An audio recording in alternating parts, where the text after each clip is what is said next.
What's going on, guys? It's Pokefy here for MMOBomb.com, and I'm going to welcome you to the very first episode of 4 on Fridays, a new series where we take a look at one particular game that is currently only available in Asia and talk about whether or not this should actually come to the North American and European market. Now, the reason for this is there's a lot of actually good titles only available in Asia right now, but they're not actually getting any exposure, and so probably won't come in the near future to the NA or European market. So the idea of the series is to shed some light on these and talk about what makes them good and talk about if it's something that you should care about actually coming over to your area. So to begin with this week, we're actually going to be talking about Phantasy Star Online 2, which is actually a game that many of you already may be familiar with for a couple reasons. First of all, this game is a sequel to an original series that first started out on the Dreamcast, later moved on to the GameCube, the Xbox, and the computer, and was a Japanese RPG that actually implemented some online elements where you could play with other players. Now Phantasy Star Online 2 is being published by Sega, is currently available in Japan, but will be already coming to the North American and European markets next year, 2013. However, you can already start playing it now, so I decided to actually jump in the game here and check it out, the Japanese version that is, and see what makes the game interesting and cool. So to start off, we're going to actually talk about a little bit about the characters, the classes, the races, etc. There are currently 3 races in the game: the human, the Newman, and the cast.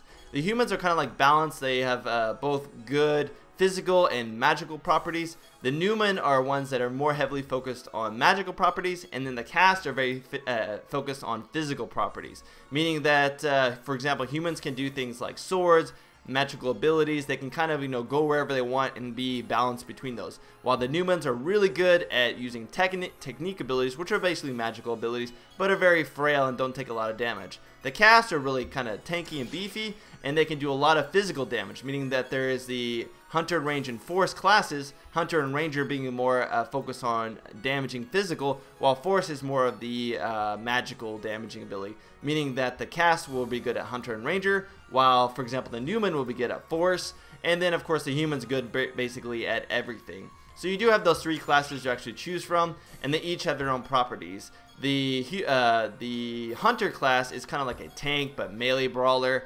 whereas the Ranger class is kind of stays back with weapons like rocket launchers, machine guns, and gun blades. And then, of course, you've got the Force class, which is all magical damage from afar. Cast spells, a lot of supportive abilities as well. Now, when it comes to the actual character customization, this is by far one of the best character customization systems I've seen in games. It is very in-depth. It's to the level of like Aeon, essentially, where you can customize things like body style, hairstyle. They even give you graphs. They give you base outfits to start with. You actually look like a badass to start with. It's actually really cool to see what you can come up with. I haven't seen 2 characters that look exactly the same. There's so much customization, and as you can see right now when we're looking at the video, you can just see so much depth, so many sub screens and sub templates to actually use to customize your character here. And you can make him look however you want. He can be fat, short, skinny. He can have huge ears, tiny ears, and you have a lot of choice in what you make your characters look. Plus, because each race it looks different to some extent, you can really make yourself stand out among your own race as well. With my race, I chose the tech race, which of course is the cast race, so I kind of look like a Gundam. Right here I'm just showing you the character customization itself, but once we actually show my character, he kind of looks like a big robot, because they're kind of like a cyborg or a completely mechanical race, and you can even customize them further to actually have like a human face, or just go completely robotic where you have like a complete robot body, etc. So a lot of customization. As you can see, I have got myself quite a fat looking character right there. So you do have a lot of options to work with. So that is first one of the huge strengths with Phantasy Star Online is the character customization. There are going to be a lot of people spending tons of time in that.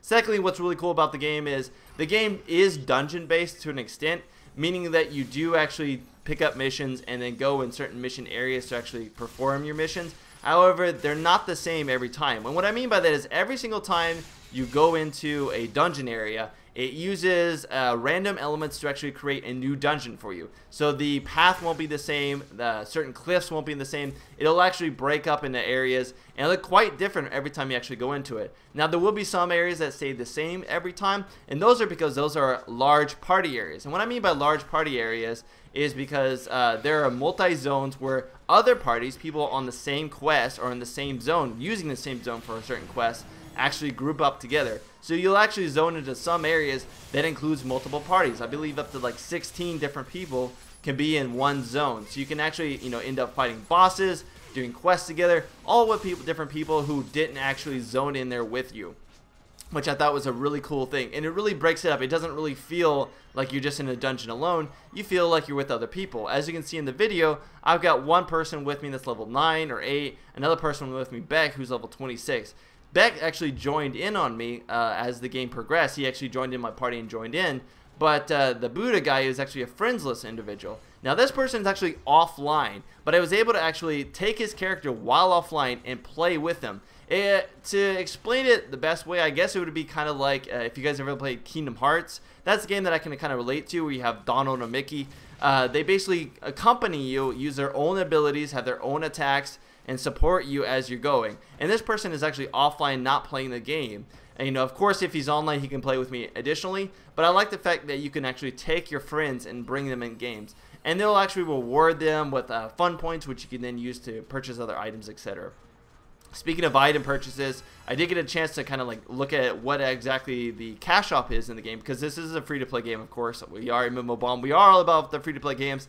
And thankfully, the cash shop system in Phantasy Star Online 2, at least the Japanese version, looks to be mostly just cosmetic. You know, there's a lot of different kind of crazy outfits you can buy to really make your character stand out, and there wasn't really anything to actually buy like overpowered weapons or anything like that, which is great to hear. Keep in mind, a lot of the stuff that I say or talk about right now is just for the Japanese version.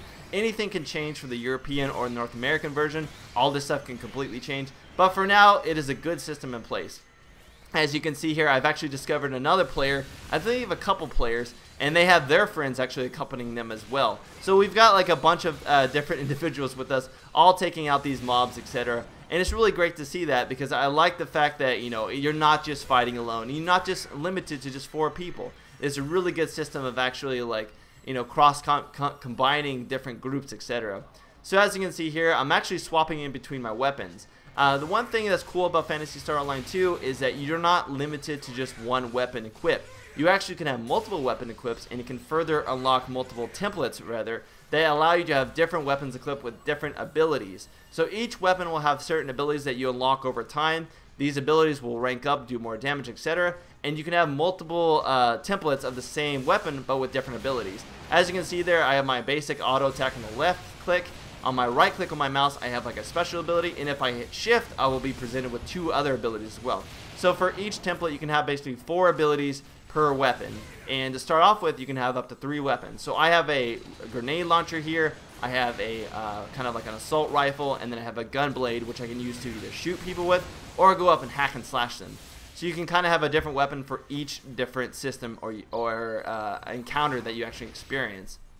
Now, a cool thing also is the fact that your abilities or your teammates can have different abilities to kind of support you. Because the tech race is kind of has like magical damaging abilities, they also have the ability to heal you, etc. The hunter race, which is like the melee race, like focus on melee, is kind of like a tank, but not really. He just has the highest dexterity or the highest HP out of everybody, whereas the ranger is kind of like that physical damage from afar. You know, it's kind of like a DPS class. Now you may notice that there's this little kind of like circle thing following me. That is called a mag. Now what a mag is essentially a little pet that you eventually acquire around level 5 or so after doing some quests. And the mag actually levels up with you. You feed the mag kind of like excess weapons that you find in the game. You feed the mag, items or armor that you don't need. And depending on which items or armor you feed, it will level up in certain ways to actually boost your power. So for example, as a ranger here, I want to boost my shooting power. So I will give it weapons that are for me, armor that is for me, and that will specifically tailor certain areas of its expertise so that it boosts my own damage here. Now one thing that you're going to actually see here is these like dynamic quests that actually begin. This isn't actually a quest or a boss that shows up every time. In fact, it's just simply something that just spawns, randomly in this area. This game has a lot of random elements. Mobs will respawn, mobs will spawn not in the same area every time. Different mobs will spawn, different combinations of mobs, and you'll have all these different things to work with every time you play through a certain area and quest.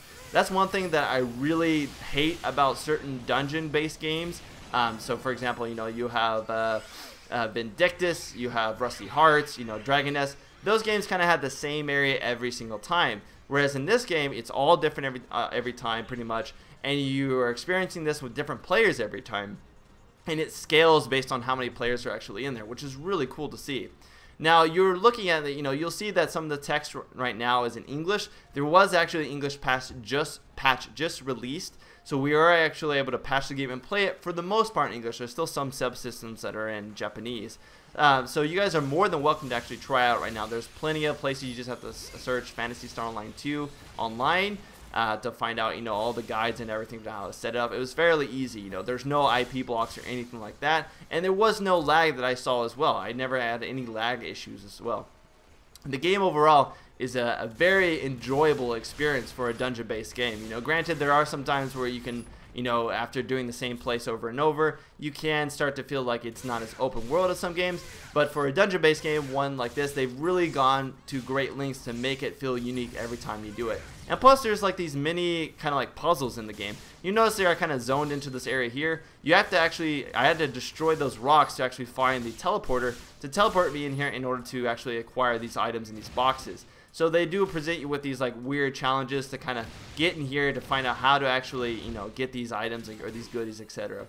So as I move here, as I keep feeding, I'm going back to the mag, as I keep feeding it, it will actually evolve over time, become stronger, have its own attacks, have its own special attacks. In fact, later on in the video, you will see Bot Beck there. He actually will have his mag out, which is already leveled up, and it will use a special attack. There's also large, huge bosses in the game that take quite a while to actually take out. And in this case, it's only in a particular, mission area. However, they also will have what's called like city alerts or mission alerts, where it will broadcast it. You'll see it occasionally up at the top. It'll broadcast that there's a large-scale mission going on, and everybody can join in on that. Now, in order to actually get that mission, you actually will go back to the main area. You'll actually choose it as a mission, and then go zone in with everybody else and take out huge waves of mobs, huge bosses that keep coming, and get a lot of experience, a lot of items, etc. It's something that a lot of people love doing. And as you can see there, it pops up on the screen right now, that little emergency.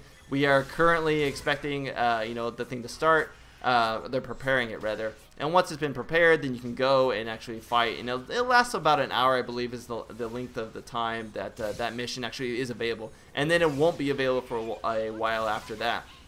They're kind of at random. So the game has a lot of different things to make it unique. It's a very in-depth game. Before I actually got the English patch, it took me so long. Here's another little mini boss. It took me so long to figure out what certain things do, just because there's so much depth and complexity to the game. It really adds a lot to your characters.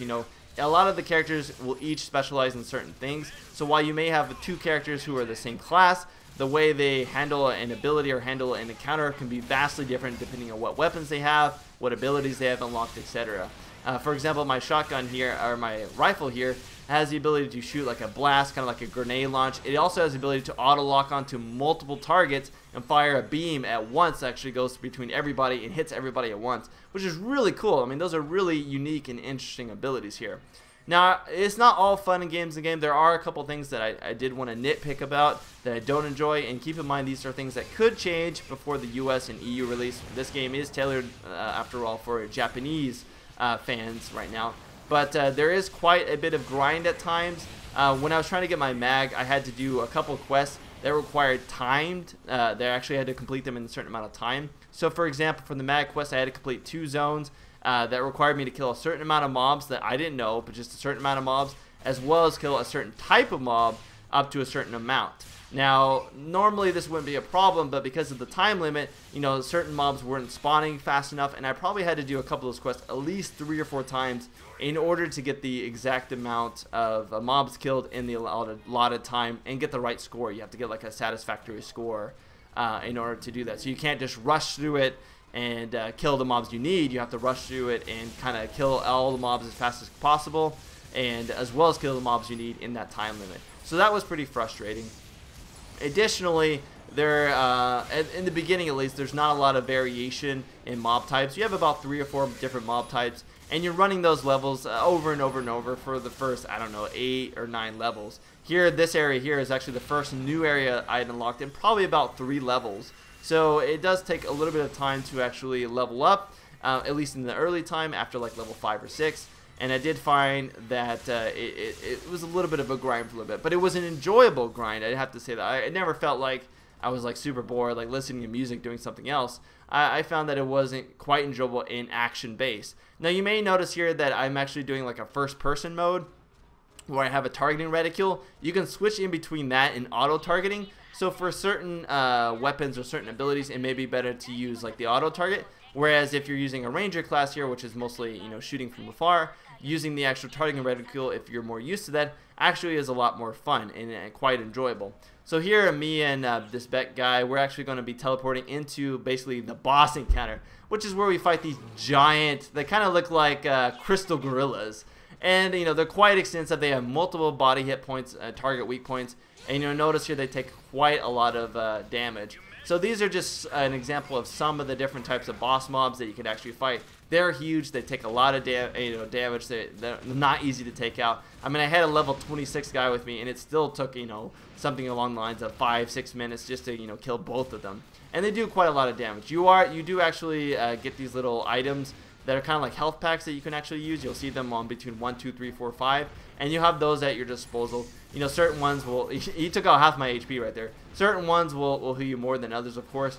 And below that is your PP. Now your PP, your PP is essentially your power ability, where if you want to use your special attacks like that rocket launch right there, as you can see, you have to actually spin the PP. Now you get the PP back by doing auto attacks on the target. You know, the more auto attacks, the more damage you do, the faster it recharges. It has a base recharge, but then it also has a recharge based on how much you're auto attacking, which is your left click. You also have a couple abilities on the right hand side between 6 and 9. Those are generally things like helping out teammates, like utility spells, revive teammates that are fallen, etc. Because if you're down in the game, you can't just like respawn at the beginning. You have to wait for either someone to revive you or you'll have to do it over. So it is kind of like risk reward. You got to make sure to, as you can see, keep dodging out of the way, making sure not to get hit by anything. But luckily for me, you know, my little guy is healing me up, as well as the Buddha guy is supporting me with some heals as well. So, you know, as we keep killing those, we got one of these left here.